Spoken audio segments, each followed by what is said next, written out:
From the outset of the Portuguese Grand Prix, Mansell was determined to score yet another win and claim the record of 9 victories in a season. Again, he dominated the qualifying, and again by staggering margins.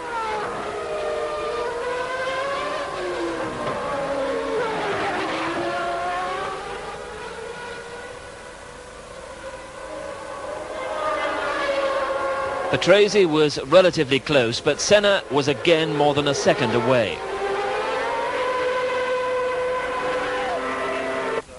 The new world champion was clearly relaxed just before the start, while the man who would replace him as the first Williams driver, Alain Prost, was visibly less relaxed with his temporary job.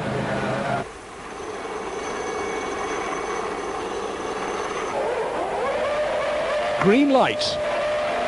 And once again, Mansell ruthlessly led the field. Patrese briefly stayed with him down to the first corner. But then Mansell started to pull away from his teammate.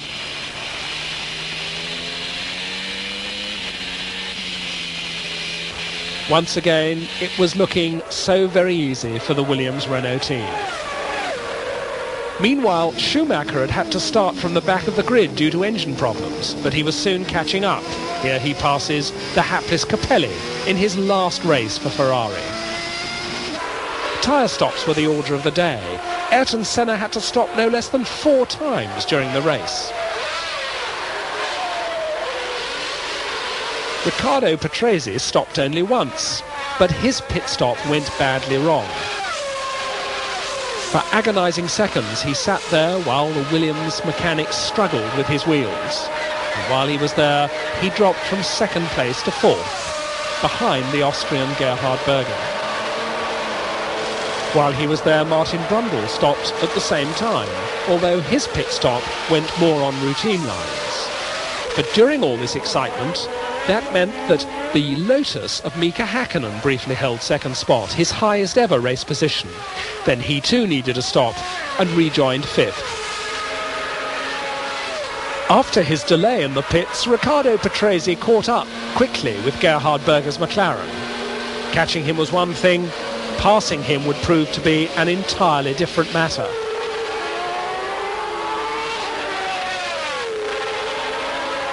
For several laps, the two were glued together in their battle.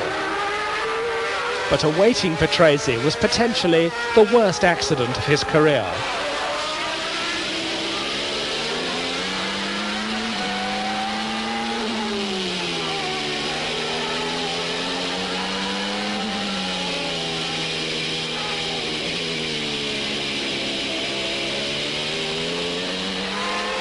Then coming onto the top straight, it happened.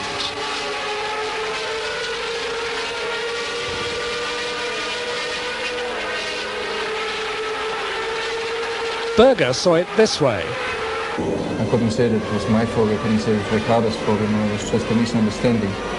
He went out from the last corner. I mean, you cannot put up the hand in the last corner, you have everything to do, you have both hands on the steering wheel.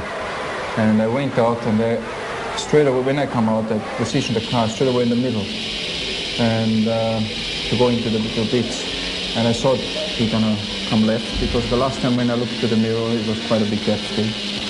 And then I just entered the bits, and just when I was already nearly entering the bits, I feel a touch, and I just saw him flying over me, and I was really afraid, and I was sure that he's gonna hurt himself, and I'm very happy now that he's okay.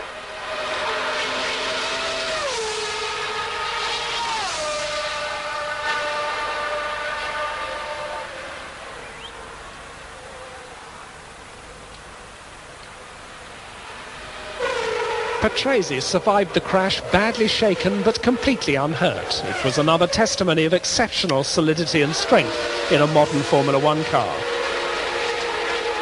Up in front, quite undisturbed by anybody, Mansell cruised to his 9th win. It was another record in the Mansell book. Berger eventually finished 2nd, the only one who escaped being lapped by the winner. Senna's 3rd place also pushed him into 2nd place in the championship, albeit some 58 points behind Mansell.